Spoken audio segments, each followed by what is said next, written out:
Hati kami mengucap syukur Tuhan karena kebaikan Tuhan yang tiada hentinya. Mengucap syukur buat kehidupan kami, apa yang kami sudah lewati di tahun 2017. Dan menatap dengan teguh karena kami tahu di tahun ini Tuhan banyak kepastian yang Tuhan berikan dalam hidup kami. Dunia menawarkan ketidakpastian, tapi di dalam Kristus ada kepastian. Kami berjalan di atas kebenaran, kami diteguhkan oleh Tuhan, kami dibuat kuat dan perkasa. Strong and courageous. Terima kasih Bapa, kami sambut firman-Mu, firman yang membawa kemerdekaan bagi hidup kami hanya di dalam satu nama, Yesus Kristus Tuhan kami berdoa. Kita sama-sama katakan, amin. Haleluya. Silakan duduk. Shalom. Happy New Year. Saudara pasti masuk tahun ini, saudara mulai punya rencana, banyak resolusi yang saudara buat. Di awal tahun biasanya banyak janji-janji yang kita buat kepada diri kita sendiri. Dan biasanya 1-2 bulan kita lakukan, setelah itu kita mulai kendor lagi. Biasanya seperti itu. Banyak yang kalau saya baca di survei di seluruh dunia, nomor 1 adalah mengurangi berat badan katanya kalau resolusi. Tapi biasanya awal bulan pertama, kedua, ini menurut survei ya, mulai disiplin, tapi mulai bulan ketiga, keempat mulai balik-balik lagi. Tapi saya percaya di tempat ini semuanya konsisten di dalam Tuhan. Oke, tahun 2018 kita harus menatapnya dengan penuh gairah, karena kita tahu bahwa kita berjalan bersama Yesus. Dan oleh sebab itu kita harus masuk ke dalam sebuah tatanan kerajaan surga yang bisa membuat kita luar biasa di dalamnya. Kalau kita bicara waktu, kita bicara tahun baru, itu kita bicara zona waktunya manusia. Zona waktu manusia itu sangat terbatas, disebutnya kronos. Kronos itu betul-betul membatasi kita. Kita dibatasi sama umur, kita dibatasi sama waktu, satu hari ada 24 jam, satu tahun ada 365 hari, dan kita semua gak bisa keluar dari situ. Dan kita dibatasi waktu. Di dalam kota demi kota juga ada zona waktunya, time zone. Kemarin saya terbang dari Singapura kemarin sore, langsung ke Surabaya, tiba di sini jam 8 malam, punya perbedaan waktu 1 jam. Jadi sampai Surabaya langsung harus ganti semua waktu biar semuanya tepat. Karena saya harus pasang alarm tadi pagi, harus bangun on time. Kalau enggak nanti kebablasan, waktunya salah. Kalau saudara pernah terbang dari benua Amerika, bisa 12 sampai 16 jam perbedaan waktu. Makanya ada istilah namanya jet lag. Saudara harusnya tidur ketika sampai di Indonesia siang hari. Jadinya ngantuk siang hari. Dinamakan jet lag karena ada perbedaan waktu yang harus kita alami. Dan itu adalah zona-zona waktu yang kita terbatas dan terkurung di dalamnya. Tapi kita menyembah Tuhan yang tidak bergerak di dalam zona waktu manusia. Dia bergerak di dalam zona waktu kerajaan surga. The kingdom zone atau kingdom time zone. Kerajaan surga mempunyai waktu yang disebut kairos. Nah, kairos ini luar biasa. Dia tidak ada past, present, and future. Tidak ada masa lalu, sekarang, dan seterusnya. Dia adalah time zone di mana zona waktunya itu betul-betul tidak dibatasi oleh apapun. Karena Tuhan adalah Tuhan yang tidak terbatas. Oleh sebab itu ketika kita bisa masuk ke dalamnya, kita bisa mengalami hal-hal yang dahsyat. Kita mau belajar bagaimana tahun ini saya ada di dalam waktunya Tuhan. Walaupun saya hidup di tahun 2018, tapi saya hidup di dalam kairosnya Tuhan, waktunya Tuhan, time zone-nya Tuhan. Bagaimana saya bisa melakukan itu? Saya harus ada di dalam tempat yang aman dan nyaman, supaya saya bergerak di dalam kemenangan demi kemenangan. Buka bersama-sama saya di Lukas pasal yang ke-10, ayat 38 sampai 42. Lukas 10 ayat 38 sampai 42. Firman Tuhan katakan begini. Ketika Yesus dan murid-muridnya dalam perjalanan, tibalah ia di sebuah kampung. Seorang perempuan yang bernama Marta menerima dia di rumahnya. Ya, perlu saudara catat, nanti kita baca di kitab Yohanes. Ini rumahnya ada di kota yang namanya Betania. Itu ada di sebelah timur kota Yerusalem. Ya, Betani. Perempuan itu mempunyai seorang saudara yang bernama Maria. Maria ini duduk dekat kaki Tuhan. Garis bawahi kata-kata ini. Duduk dekat kaki Tuhan dan terus mendengarkan perkataannya. Dalam pelajaran ketika saudara menarik pelajaran bahasa asli daripada kata ini, duduk dekat kaki Tuhan, itu adalah the Greek verb atau bahasa Yunani kata kerja, yaitu yang mengatakan bahwa itu adalah kata parakatiso. Parakatiso adalah duduk bukan di sebelah, tapi duduk di kaki Tuhan dengan posisi mendengar, posisi antusias, posisi yang secara verb, secara kata kerja, terus dan terus berusaha mendengar. Dan parakatizo adalah kata yang juga bukan sekedar hanya mendengar saja, mendengar dan mengerti. Mendengar dan mengerti. Ayat 40. Sedang Marta sibuk sekali melayani. Ia mendekati Yesus dan berkata, Tuhan, tidakkah Engkau peduli bahwa saudaraku membiarkan aku melayani seorang diri? Suruhlah dia membantu aku. Tetapi Tuhan menjawabnya, Marta, Marta, engkau khawatir dan menyusahkan diri dengan banyak perkara. Catat ayat 42 ini. Ada 3 hal yang Yesus katakan tentang parakatizo. Ada 3 hal yang Yesus ucapkan tentang apa itu arti duduk di kakinya dan terus, bukan sekedar hanya sekali saja, dan terus mendengarkan suaranya. Yang pertama dikatakan begini, tetapi hanya satu saja yang perlu. Berarti gak ada yang lain yang lebih perlu daripada itu. Hanya satu saja yang perlu. Yang kedua dia katakan Maria telah memilih bagian yang terbaik. Berarti gak ada yang lebih baik daripada itu. It's the best. Yang tidak akan diambil daripadanya, itu yang ketiga. Hanya satu saja yang perlu. Tidak ada yang lebih baik daripada itu. Dan itu tidak bisa diambil daripadanya. Apa itu? Duduk di kaki Tuhan. Dan terus mendengarkan perkataannya. Parakatiso. Saya gak begitu setuju sama beberapa seminar yang berjudul datang ke seminar ini, belajar bagaimana mendengar suara Tuhan. Ketika ada orang tanya sama saya, bagaimana bisa mendengar suara Tuhan, Pak? Saya katakan saya tidak bisa jelaskan secara konkret.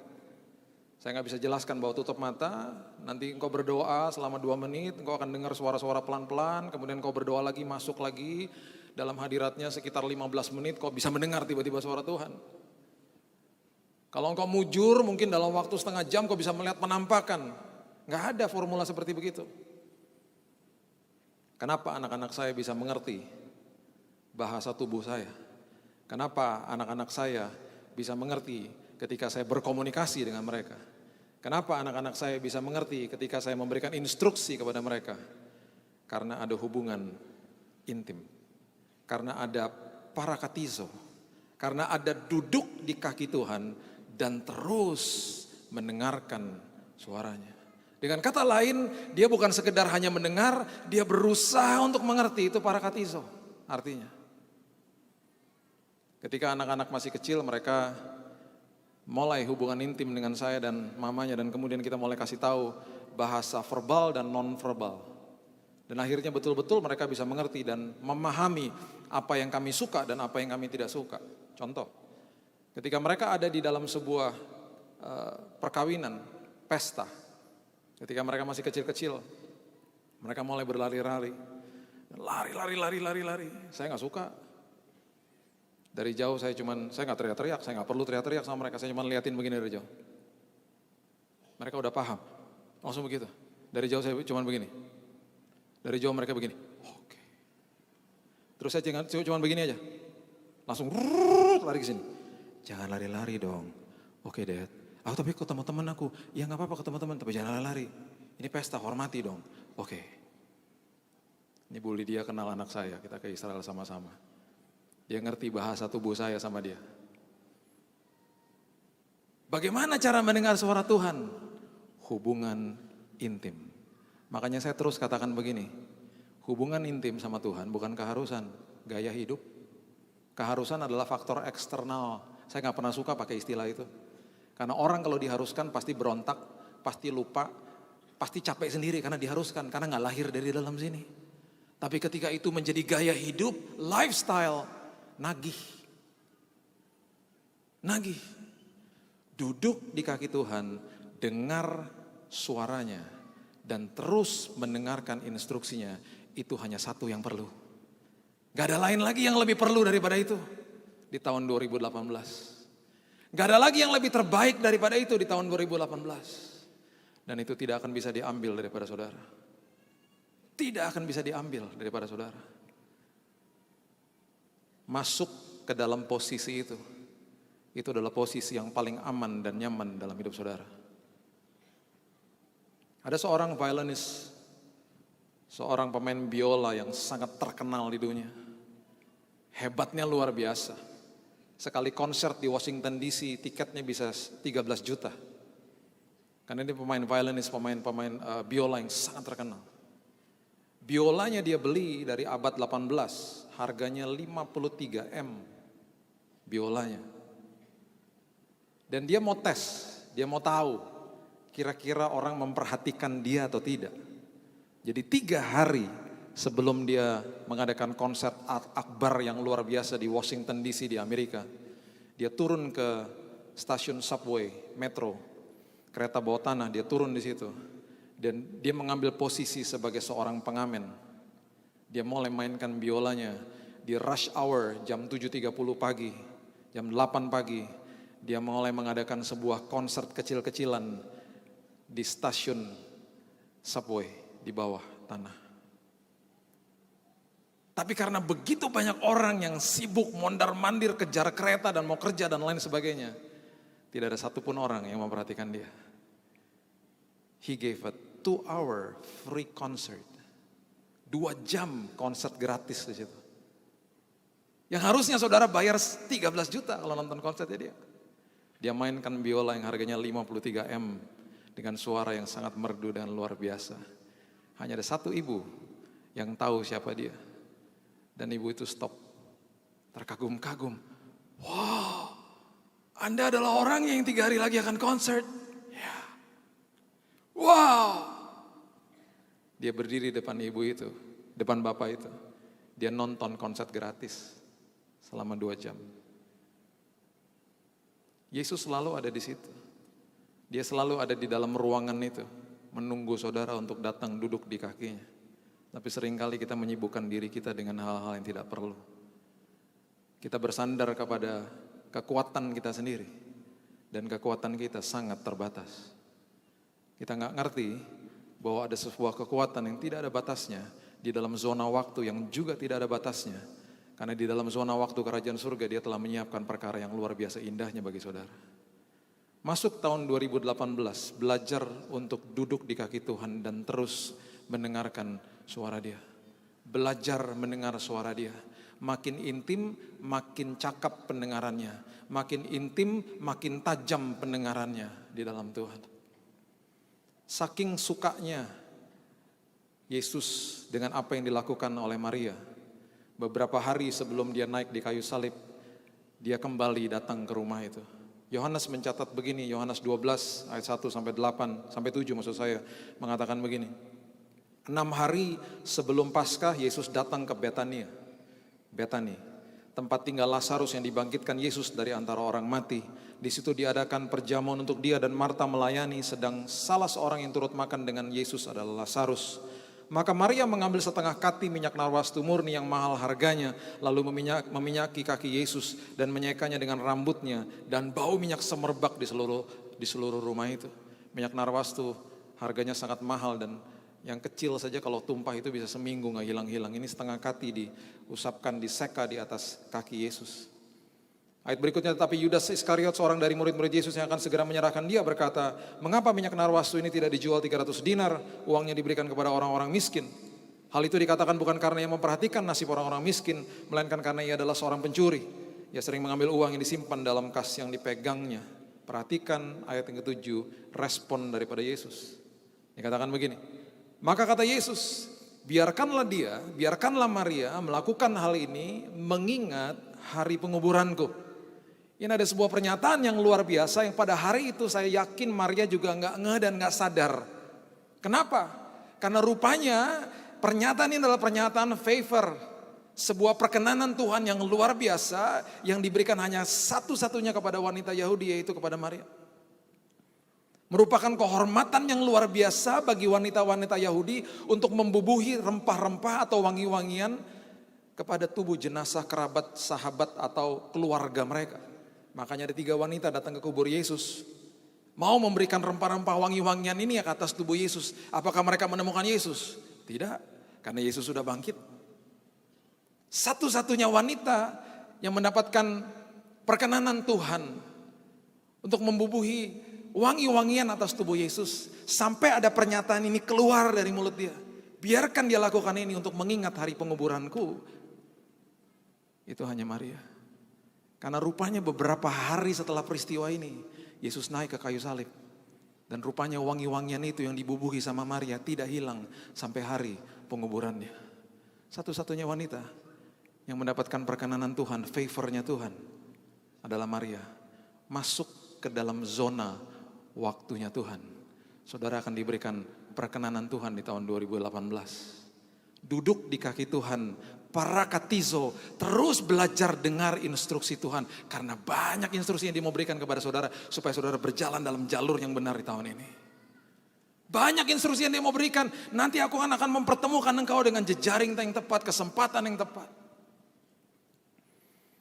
Coba kita baca ayat ini dulu. Lukas pasal yang ke-22, ayat yang ke-7 sampai 13 mengatakan begini. Lukas pasal yang ke-22 ayat 7 sampai 13. Hal yang kedua, apa yang Yesus akan berikan kepada saudara ketika saudara masuk ke dalam kairos atau zona waktunya Tuhan adalah ini.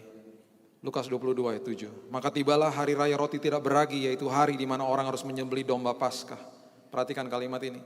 Lalu Yesus menyuruh Petrus dan Yohanes. Instruksi yang diberikan. Petrus dan Yohanes. Katanya, pergilah persiapkan perjamuan Paskah bagi kita supaya kita makan. Kata mereka kepadanya, mereka respon, di manakah engkau kehendaki kami mempersiapkannya?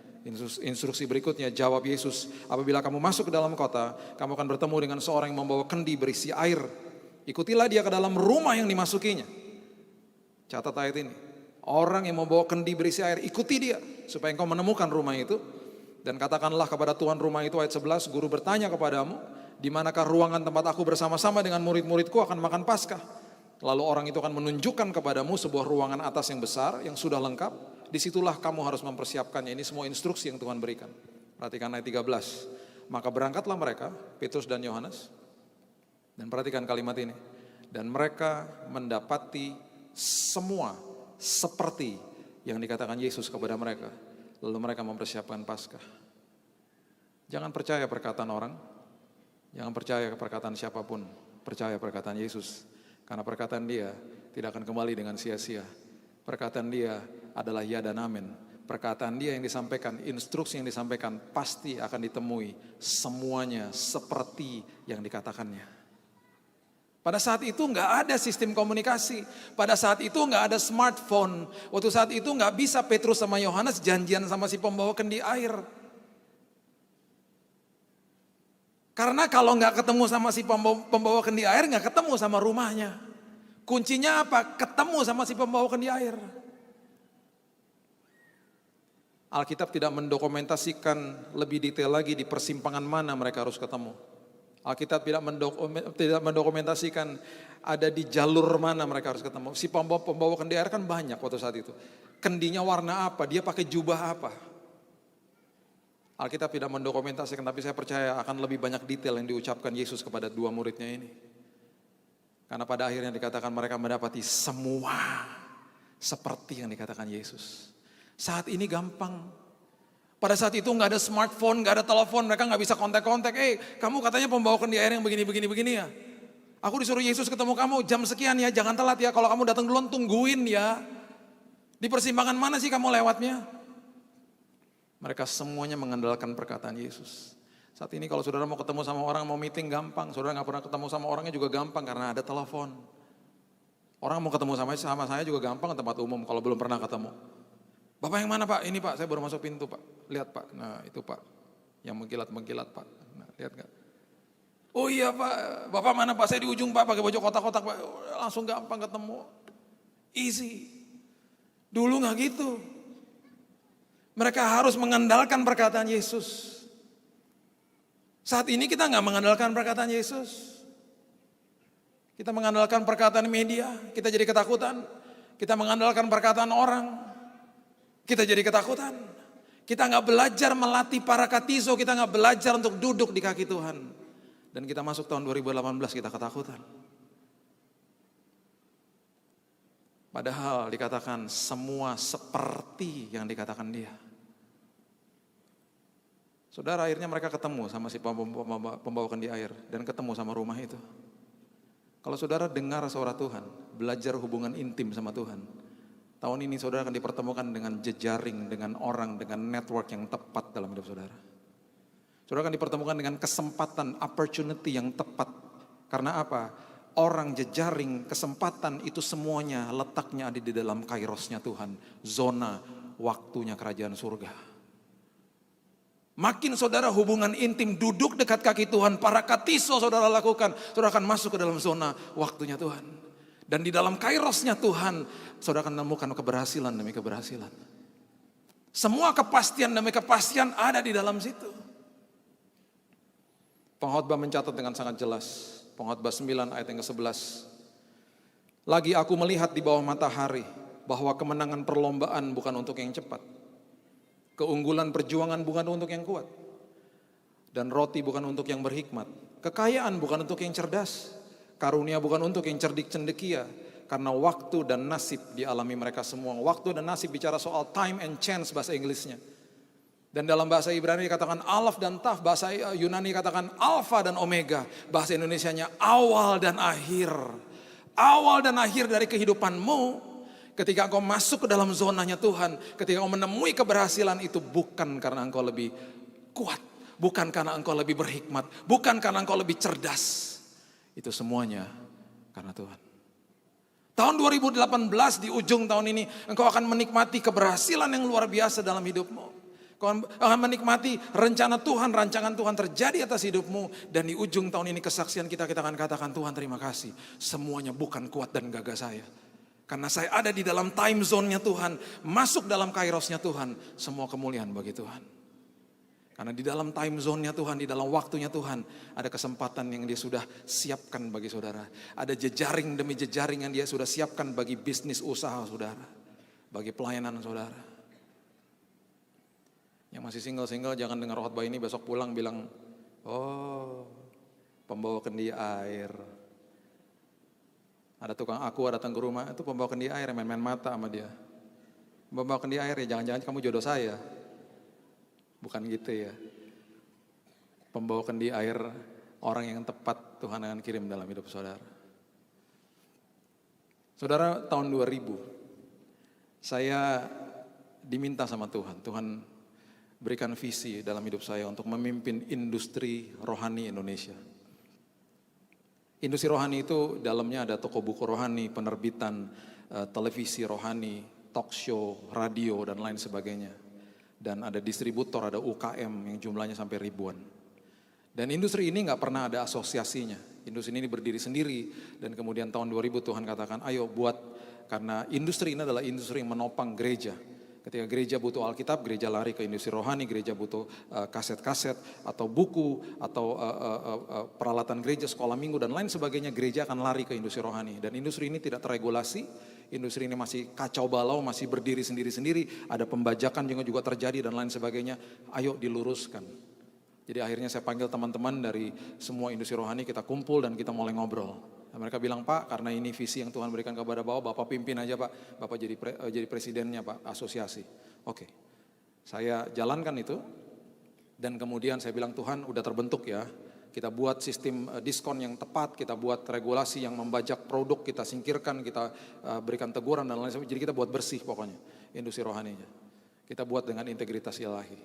Tuhan bilang begini, oke, sudah selesai, sekarang kamu harus buat convention. Convention? Iya. Seperti Pekan Raya Jakarta konsepnya, tapi orang masuk ke dalam semuanya barang-barang rohani. Kasih tahu gereja, undang gereja, supaya gereja tahu bahwa ada industri rohani yang bergerak di Indonesia. Saya berdoa lagi, di mana Tuhan? Itu tahun 2008. Tuhan bilang, buat di tengah kota. Di tengah kota di mana? Tengah kota Jakarta. Iya, di mana? Istora, kata Tuhan. Saya bilang lagi, Tuhan, Istora sewa seharinya aja 120 juta. Gimana dapat uangnya Tuhan? Tuhan terus bicara. Terus saya bilang begini, oke, kalau ini dari Tuhan, saya minta dua hal Tuhan. Saya gak mau berhutang, dan saya gak mau ngemis-ngemis minta uang. Itu bukan ciri saya. Saya diajarkan sama orang tua saya gak begitu. Saya gak mau ngemis-ngemis minta uang, minta donation, Dan saya nggak mau pinjem Tuhan. Nggak mau. Saya serahkan sama Tuhan. Akhirnya tim kami buat paket sponsor.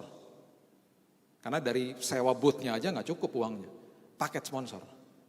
Waktu kami sodorkan kepada potensi sponsor, nggak ada satupun yang mau. Mereka katakan begini, Pak udah pernah buat nggak? Belum. Nah bagaimana kami tahu ntar berhasil atau tidak? Nggak mau dulu lah gitu. Yang kedua, namanya aja udah Indonesian Christian Retail Expo. Ada nama Kristennya Pak. Nggak mau produk atau jasa kita diasosiasikan dengan nama Kristen, bahaya Pak, nggak bagus.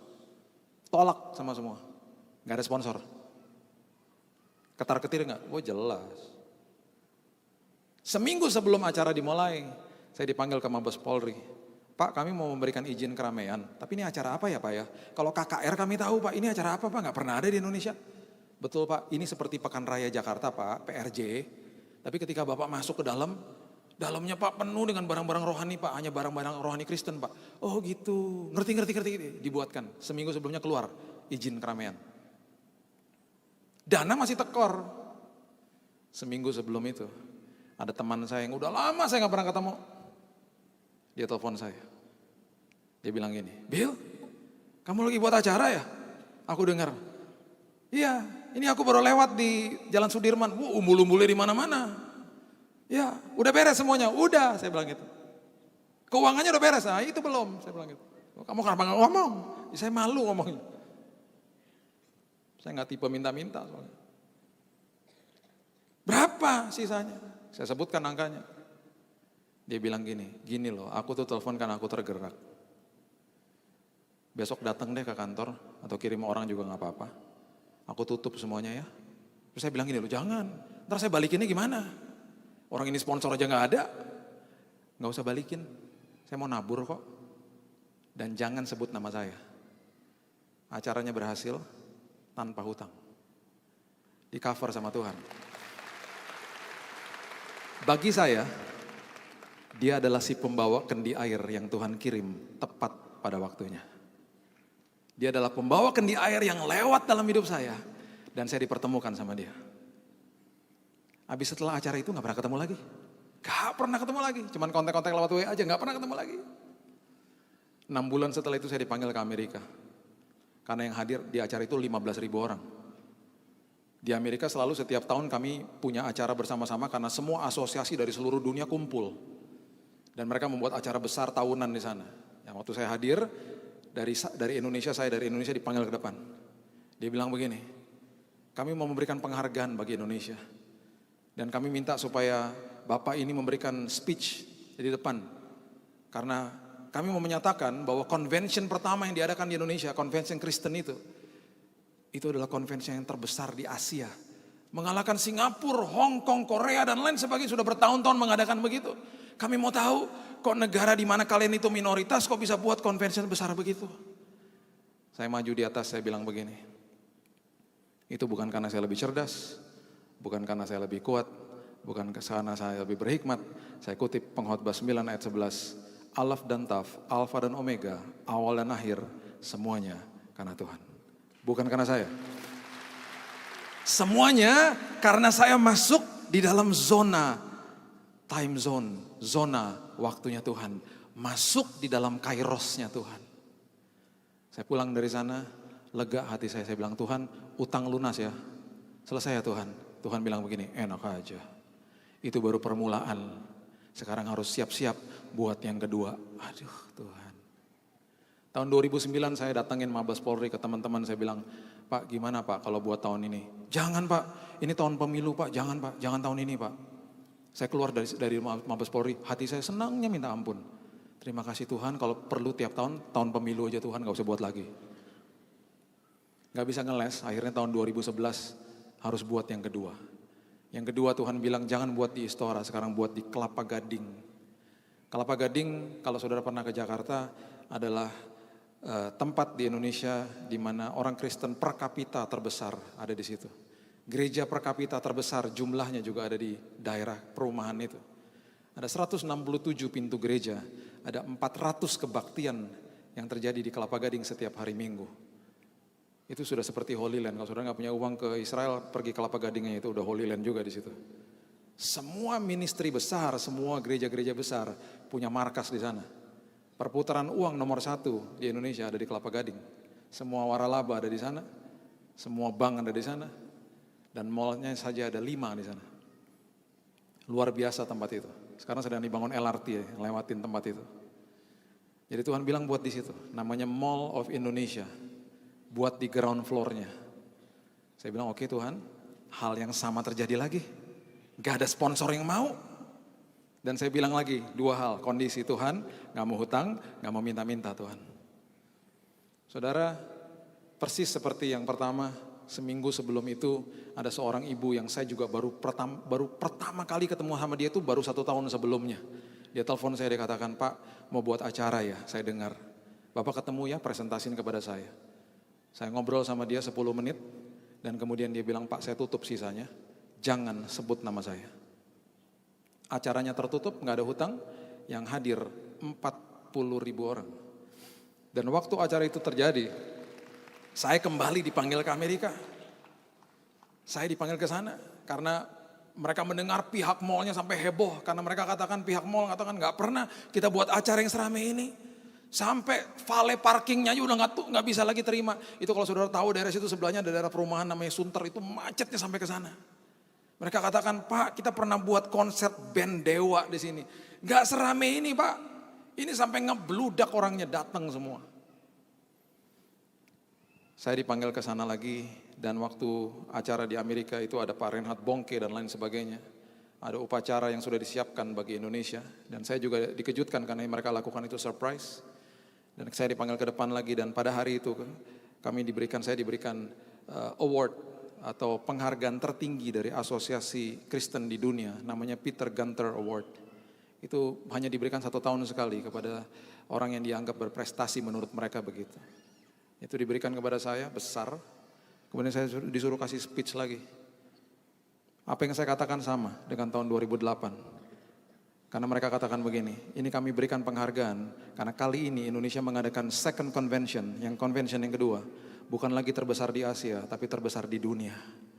Mengalahkan Amerika, mengalahkan Brazil, mengalahkan segala-galanya. Kok bisa orang sebanyak itu datang? Kok bisa ternyata gereja bertumbuh di sana, katanya begitu. Kembali pernyataan saya sama. Alaf dan Taf, Alfa dan Omega, awal dan akhir. Bukan karena saya lebih cerdas, bukan karena saya lebih kuat, bukan karena saya lebih berhikmat. Semuanya karena Tuhan. Itu aja, kiat-kiatnya hanya itu. Udah gak ada yang lain karena saya masuk ke dalam zona waktunya Tuhan. Kairosnya Tuhan, di dalam kairosnya Tuhan, dia pertemukan dengan orang jejaring yang tepat, dia pertemukan dengan kesempatan yang tepat. Saya pulang ke Indonesia dan sampai hari ini penghargaan yang besar itu gak pernah saya pajang. Penghargaan itu sudah debuan ada di bawah meja saya. Kalau saudara mau silakan ambil buat talenan silakan. Saya gak butuh karena ada nama saya di situ. Kolega saya, keluarga saya bilang sama saya, itu penghargaan tertinggi loh. Kenapa kamu gak bangga? Taruh dong di tembokmu. Saya bilang saya gak akan pernah bangga. Karena semua keberhasilan itu bukan karena saya. Kalau nama di piagam itu diganti dengan Yesus Kristus baru saya pajang. Karena ada nama saya di situ saya tidak akan pernah pajang. Udah debuan, saya gak peduli, saya gak pernah lihat lagi. Bukan saya gak menghargai mereka memberikan itu, bukan. Tapi saya tahu keberadaan posisi saya di mana.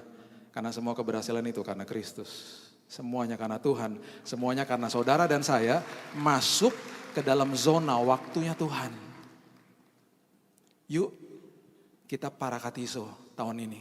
Kita duduk dekat kaki Tuhan dan kita terus belajar dengar suara Tuhan. Hidup intim, simple sederhana tapi seringkali dilupakan sama kita. Kita sibuk ngurusin yang lain-lain, kita lupa.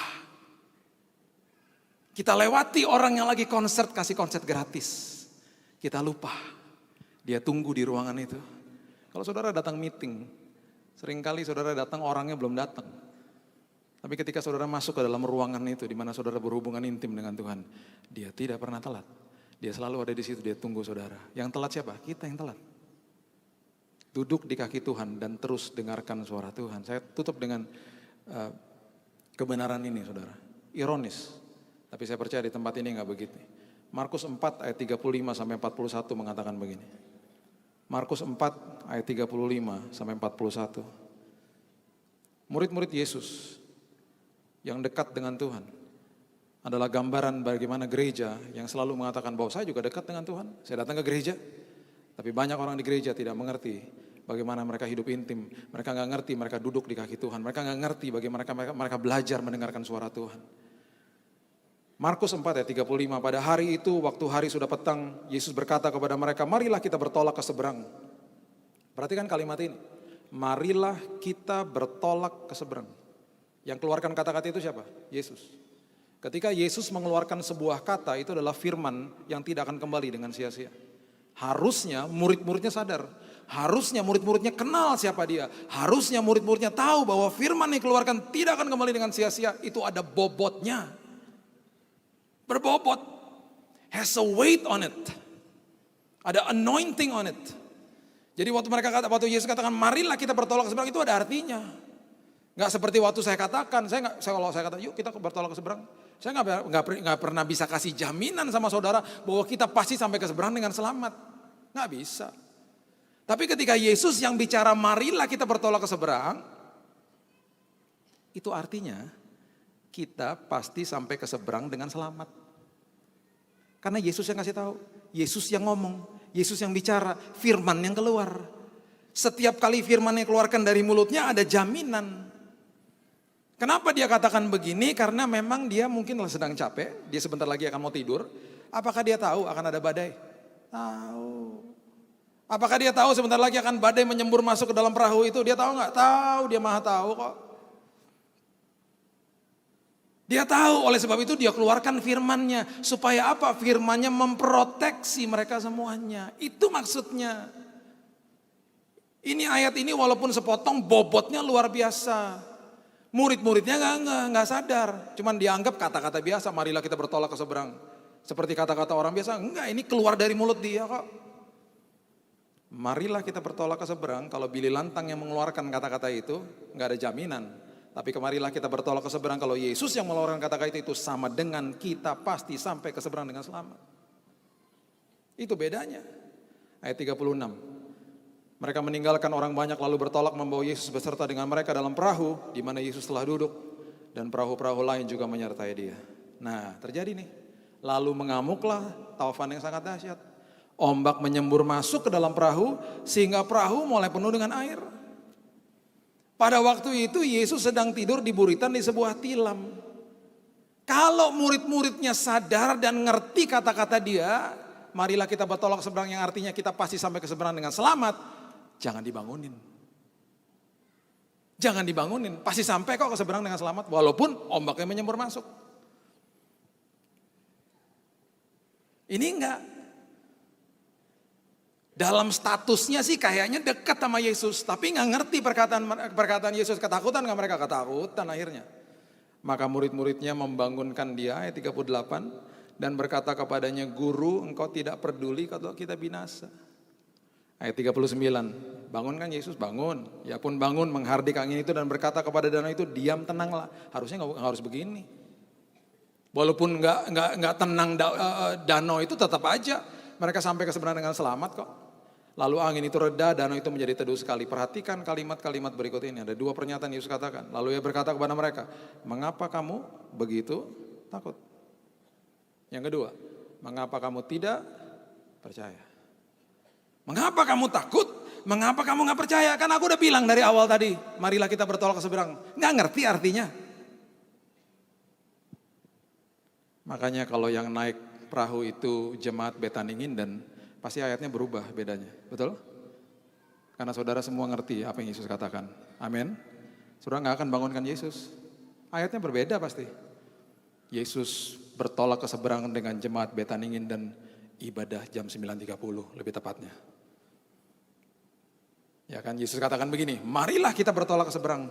Masih sama nih ayatnya. Ya. Kemudian lalu mengamuklah taufan yang sangat dahsyat, ayat 37. Dan ombak menyembur masuk ke dalam perahu sehingga perahu mulai penuh dengan air. Ayat 38, pada waktu itu Yesus sedang tidur di buritan di sebuah tilam. Nah di sini mulai berubah ayatnya. Maka jemaat Betaningin dan gandengan tangan dan mulai berteriak satu sama yang lain, jangan bangunkan Yesus. Pasti gitu saudara, amin.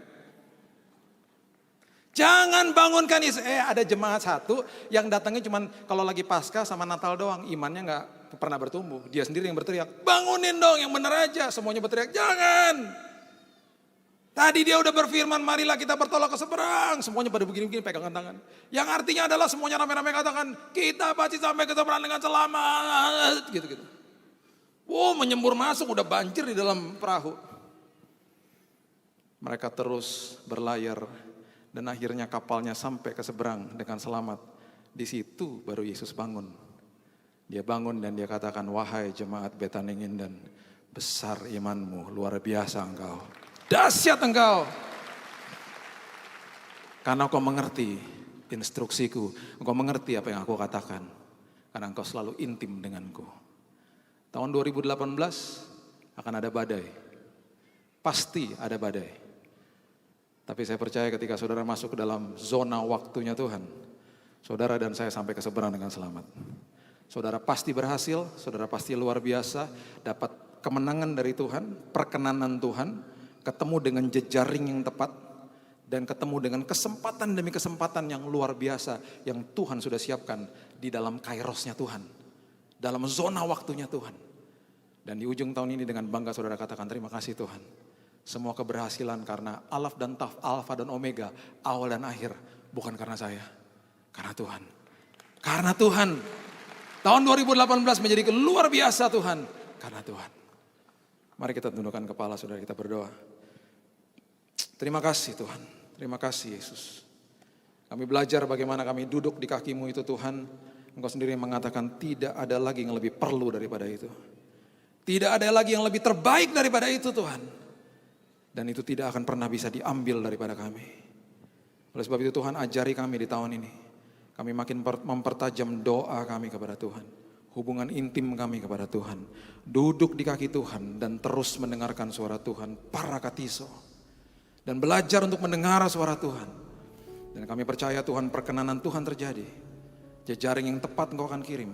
Si pembawa kendi air itu akan lewat dalam hidup kami. Dan ada kesempatan-kesempatan yang luar biasa. Dan walaupun ada badai Tuhan, kami akan sampai ke seberang dengan selamat. Karena tangan penyertaan Tuhan selalu bersama-sama dengan kami. Dan di ujung tahun ini dengan bangga kami bisa katakan, Tuhan terima kasih. Semua yang terjadi, semua keberhasilan yang terjadi, semuanya karena Yesus. Bukan karena kami cerdas, bukan karena kami lebih kuat, bukan karena kami lebih berhikmat, tapi semuanya karena Yesus. Meteraikan ini dalam hidup kami Tuhan. Kami mau masuk dalam zona waktunya Tuhan. Kami mau ada di dalam posisi yang paling aman dan nyaman di tahun 2018. Di kaki Tuhan, mendengarkan suara Tuhan. Dan kami percaya, kehidupan kami di tahun yang baru ini menjadi perkasa. Ketika kami bersandar kepada dompet kami sendiri, semuanya terbatas. Tapi ketika kami bersandar kepada Tuhan, semuanya menjadi tidak terbatas Tuhan. Kami serahkan hidup kami dalam tangan Tuhan. Meteraikan ini kepada jemaat-Mu di tempat ini Tuhan.